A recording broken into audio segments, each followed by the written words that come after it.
On tullut aika taklata yksi iso aihe, joka tällä kanavalla nousee toistuvasti tikun nokkaan. Aihe on kaikille tuttuakin tutumpi, mutta mä aion kertoa sulle nyt semmoisia asioita, jotka saattaa yllättää ja jopa muuttaa tapaa, jolla näet oman pihasi. Pienenä disclaimerina, yleensä tällä kanavalla lähestytään asioita niin sanotusti positiivisen kautta, mutta tällä videolla en aio säästellä iskuja, ja jos semmonen tuntuu sun mielestä epämukavalta, niin kannattaa siirtyä seuraavaan videoon. Tänään nimittäin Laiskapuutarhuri tarjoilee elämää helpottavia vinkkejä aiheella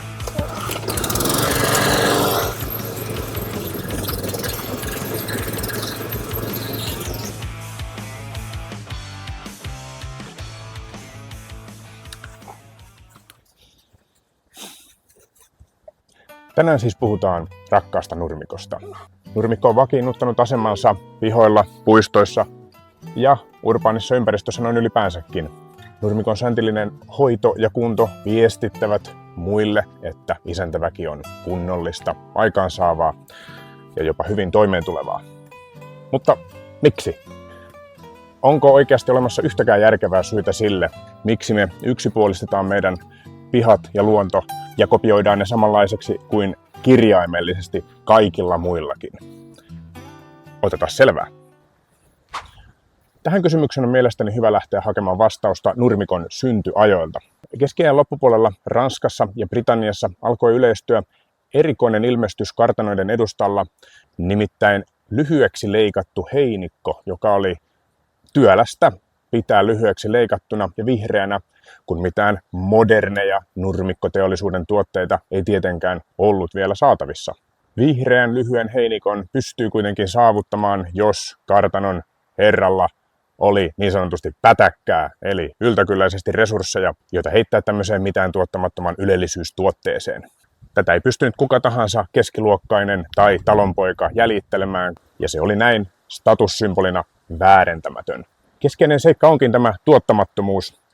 Kaikkien muiden, paitsi niiden kartanonherrojen, pihan joka kolkka oli otettava tehokkaasti hyötykäyttöön esimerkiksi ruoan kasvattamiseen, eikä kenellekään täysjärkiselle olisi tullut mieleenkään uhrata pientäkään kolkkaa pihastaan tämmöiseen raskastöiseen ja tuottamattomaan turhakkeeseen. Pikakelataan teolliseen aikaan, jolloin ruohonleikkurit, kastelujärjestelmät, lannoitteet tulivat kaikkien saataville ja toivat tämän ylellisyystuotteen kaikkien ulottuville. Nurmikot tavallaan tasa-arvoistuivat ja yleistyivät näin joka paikassa. Kuitenkin tämä hyvin hoidettu nurmikkoon liittyvä mielleyhtymä säilyi ja tosiaan on edelleenkin jonkinlainen isäntäväen kunnollisuuden mittari. Valitettavasti harva on niin rohkea tai kokeilunhaluinen, että haluaisi hypätä pois tästä itseään toistavasta kaavasta, sillä nurmikon tavallisuuden vuoksi monen silmä ei ole vielä tottunut toisenlaiseen tapaan toteuttaa pihansa. Nykyajan teknologisista helpotuksista huolimatta nurmikko imee edelleen valtavan määrän resursseja. Nurmikkoa pitää leikata, kitkeä, kastella, lannoittaa, kalkita, ilmata ja haravoida. Maailman nykytila huomioiden voikin kysyä itseltään, että onko se kaiken tämän resurssien polttamisen väärti, varsinkin tässä laajuudessaan. Kuivuus ja kasteluveden puute piinaavat jo suurta osaa maailmasta, vaikka se ei vielä Suomessa niin laaja ongelma olekaan. Tästä päästäänkin omasta mielestäni isoimpaan ongelmaan, eli nurmikon monimuotoisuutta yksipuolistavaan vaikutukseen. Olen kutsunut nurmikkoa tällä kanavalla aikaisemmin vihreäksi autiomaaksi, enkä syyttä. Se on luonnon näkökulmasta vain juuri päällystettyä maa-aluetta parempi. Se ei tarjoa esimerkiksi pölytteille tai oikeastaan mullekaan mitään ravintoa. Se ei tarjoa suojapaikkoja, on altis olosuhteiden vaihtelulle. Nurmikkoalueen maan mikrobisto on hyvin köyhää ja nurmikon hoitoon käytettävien kemikaalien valumat ulottavat haitallisen vaikutuksen vielä pihan ulkopuolelle ja vesistöihin. Kaikista näistä ilmeisistä haitoista huolimatta rakkaasta nurmikosta pidetään kuitenkin kynsin ja hampain kiinni. Olen usealle henkilölle erinäisissä keskusteluissa ehdottanut, että voisiko kenties nurmikon pinta-alaa hieman vähentää ja korvata sitä esimerkiksi kohopenkeillä tai niityillä. Tätä yleensä kavahdetaan ja vastustetaan sillä, että ei ole aikaa tai energiaa ylläpitää jotain raskashoitoista istutusaluetta. Asiahan on todellisuudessa täysin päinvastoin. Itsellä ainakin nurmikko on selvästi raskashoitoisimpia osa-alueita pihassa ja sen pakonomainen leikkaaminen tympii joka kerta. Tähän ainakin minulle on vastattu, että jonkun mielestä nurmikon leikkaaminen voi olla leppoisaa ja mukavaa kesäpäivän viettoa ja jälleen kerran tämmöinen omasta pihasta huolehtiminen nähdään osoituksena semmoisesta kelpo kansalaisuudesta. Kovasti tätä argumenttia vastaan kuitenkin puhuisi se, että nyt jo suurin piirtein joka toisella pihalla pörisee siilisilppuri, eli siis robottiruohonleikkuri, jotka ansiokkaasti vievät tämän rakkaan ajanvietteen pois puutarhurilta. Ja siinä sivussa silppuavat siilet, sammakot, liskot, kimalaiset ja monet muut potentiaaliset pihan asukit, jotka kehtasivat levittää monimuotoisuutta tälle vihreälle autiomaalle. Onhan se tärkeää katkaista nämä luonnon pyrkimykset heti alkuunsa. Siitä puheen ollen luonto hiipii pihalle myös voikukkien, piharatamojen ja valkoapiloiden muodossa. Ja kunnollinen nurmikonhoitajahan käy nämäkin sieltä nyppimässä pois ja nakkaa vielä sammaleen poistajaa perään. Ihanan helppohoitoista. Joillekin tämä nurmikon pitäminen on niin ihanaa, että nurmikon tilalle on levitettävä tekonurmi ja silloin voi kesäpäivänsä viettää luontokosketuksen sijasta muoviroskan keskellä. Joskus tulee semmoinen olo, että ihminen ei ole tältä planeetalta peräisin. Nyt onkin aika laiskalle puutarhurille astua esiin.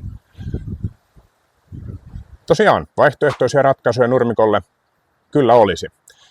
Itse olen vahvasti luonnonmukaisen villinnyttämisen puolesta puhuja ja teinkin hiljattain videon villikukkaniityn perustamisesta ja kohopenkkien rakentamisesta.